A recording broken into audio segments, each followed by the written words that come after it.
ഈശോപ്പച്ചനും മാതാവിനും 1000 നന്ദി. എൻ്റെ പേര് സുജ. ഞാൻ കൊല്ലത്തുനിന്ന് വരുന്നു. ഞാൻ 4/4/2024 ഇവിടെ വന്ന് ഉടമ്പടി എടുത്തത്. ഉടമ്പടി എടുക്കാൻ വരാനുണ്ടായ സാഹചര്യം, എനിക്ക് 1 വർഷത്തോളമായി നല്ല നെഞ്ചുവേദന ഉണ്ടായിരുന്നു. അങ്ങനെ ഞാൻ ഡോക്ടറെ ചെന്ന് കണ്ടപ്പോൾ ഡോക്ടർ പറഞ്ഞത് എനിക്ക് അറ്റാക്കിനുള്ള സാധ്യതയാണെന്നാണ്. നെഞ്ചിടിപ്പ് കൂടുതലായിരുന്നു. അങ്ങനെ നെഞ്ചിടിപ്പ് കുറയാനുള്ളയും ബ്ലഡ് കോട്ടാവാതിരിക്കാനുള്ള ഇഞ്ചക്ഷൻ തന്നു, ഗുളിക തന്നു കഴിക്കാൻ. അങ്ങനെ ഞങ്ങളെ വീട്ടിൽ പ്ലാസ്റ്റിക് എടുക്കാൻ വരുന്ന ചേച്ചി എൻ്റെ അടുത്ത് ഇങ്ങനെ ഒരു കൃപാസനത്തെക്കുറിച്ച് പറഞ്ഞതും ഈ പള്ളിയെക്കുറിച്ച് ആദ്യമായിട്ടാണ് ഞാൻ കേൾക്കുന്നത്. അങ്ങനെ ഇവിടെ വന്നു. ഞാൻ ഉടമ്പടി എടുത്ത് ഇവിടുന്ന് തിരിച്ചു പോയതിന് ശേഷം ഇതുവരെയും പിന്നെ എനിക്ക് ആ നെഞ്ചുവേദന വന്നിട്ടില്ല. പിന്നെ രണ്ടാമതായിട്ട് എൻ്റെ മോൻ്റെ കഴുത്തിൽ ഒരു 1.5 വയസ്സ് മുതൽ ഒരു മുഴ കണ്ടു തുടങ്ങിയായിരുന്നു. ഞങ്ങൾ ഒരുപാട് ഡോക്ടർമാരെ കാണിച്ചു. എന്നിട്ട് ഇടയ്ക്ക് ടെസ്റ്റൊക്കെ ചെയ്തപ്പോൾ കുഴപ്പമൊന്നുമില്ല എന്ന് പറഞ്ഞ് ഇപ്പോൾ അത് കൂടിക്കൂടി വരുമായിരുന്നു. അങ്ങനെ ഞാൻ അമ്മയെടുത്ത് അത് രണ്ടാമതായി സാക്ഷ്യം വെച്ചു. അത് മാറിക്കിട്ടി.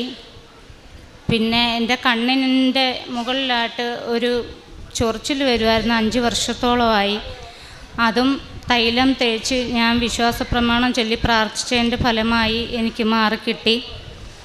പിന്നെ എൻ്റെ കുഞ്ഞമ്മയ്ക്ക് ഇടയ്ക്ക് തലയ്ക്കൊരു ഓപ്പറേഷൻ വേണ്ടി വന്ന്, അങ്ങനെ ഓപ്പറേഷൻ കഴിഞ്ഞ് കുഞ്ഞമ്മ നേരെയായി, കുഴപ്പമൊന്നുമില്ലായിരുന്നു. ഓപ്പറേഷൻ സക്സസ് ആയിരുന്നു. അത് കഴിഞ്ഞ് വീട്ടിൽ വന്ന് 2 ആഴ്ചയായപ്പോൾ കുഞ്ഞമ്മ ഒന്ന് മറിഞ്ഞ് വീണ് കുഞ്ഞമ്മയ്ക്ക് രണ്ടാമതും സർജറി ചെയ്യേണ്ടി വന്ന് അങ്ങനെ കോമയിലായി. ഞാൻ പോയി കുഞ്ഞമ്മയടുത്ത് പോയി തൈലം പുരട്ടി കുഞ്ഞമ്മയെ വിശ്വാസപ്രമാണം ചൊല്ലി പ്രാർത്ഥിച്ച്, അങ്ങനെ പ്രാർത്ഥിച്ചതിൻ്റെ ഫലമായി കുഞ്ഞമ്മയ്ക്കിപ്പം തന്നെ പിടിച്ച് നടക്കുന്നൊരവസ്ഥയിലോട്ട് കുഞ്ഞമ്മ വന്നു. പിന്നെ എൻ്റെ ചേട്ടന് ഇവിടെ വയറ്റിലൊരു മുഴയുണ്ടായിരുന്നു. അതിനകത്ത് തൈലം പുരട്ടി ഞാൻ പ്രാർത്ഥിച്ചതിൻ്റെ ഫലമായിട്ട് ചേട്ടനും സൗഖ്യം തന്നു. ഒരുപാട് അനുഗ്രഹങ്ങൾ തന്നിട്ടുണ്ട്. ചെറുതും വലുതുമായ ഒരുപാട് അനുഗ്രഹങ്ങൾ അമ്മ മാതാവ് തന്നു. പിന്നെ എൻ്റെ അമ്മയ്ക്ക് ഇടയ്ക്ക് സ്റ്റോക്ക് വന്നായിരുന്നു. അങ്ങനെ ബ്ലോക്ക് വന്ന് അങ്ങനെ അമ്മയ്ക്ക് ഡോക്ടറെ കൊണ്ട് കാണിച്ചപ്പോൾ ആൻജിയോഗ്രാം ചെയ്യണമെന്ന് പറഞ്ഞ് ബ്ലോക്ക് ഉണ്ടെന്ന് പറഞ്ഞായിരുന്നു. അങ്ങനെ ഞങ്ങൾ പിന്നെ പോയി മാതാവിൻ്റെ ഒരു രൂപം ഞാൻ കൊണ്ടുപോയായിരുന്നു. അമ്മ അതുമായിട്ട് പ്രാർത്ഥിക്കുമായിരുന്നു.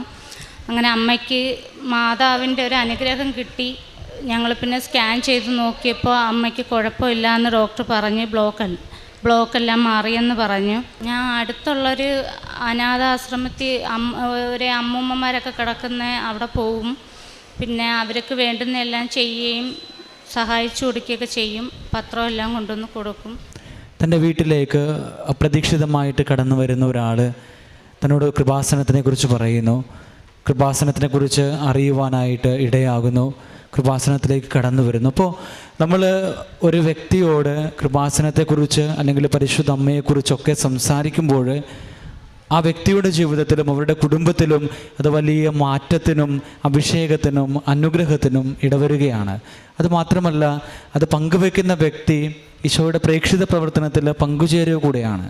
താൻ അറിഞ്ഞ ദൈവത്തെ മറ്റൊരു വ്യക്തിക്ക് പറഞ്ഞു കൊടുക്കുവാനായിട്ട്, താൻ തന്നെ ദൈവത്തിൽ ആഴപ്പെടുവാനായിട്ടും അറിയാത്തൊരു വ്യക്തിയെ ദൈവത്തെ അറിയിക്കുവാനുമായിട്ടുമൊക്കെ ഒരു വ്യക്തി തൻ്റെ ജീവിതത്തിൽ സമയം കണ്ടെത്തുമ്പോൾ, അതിന് സാഹചര്യങ്ങൾ ഒരുക്കുമ്പോൾ നമ്മുടെ ജീവിതം ദൈവകൃപയാൽ നിറയപ്പെടുന്ന ജീവിതമായിട്ട് മാറുകയാണ്.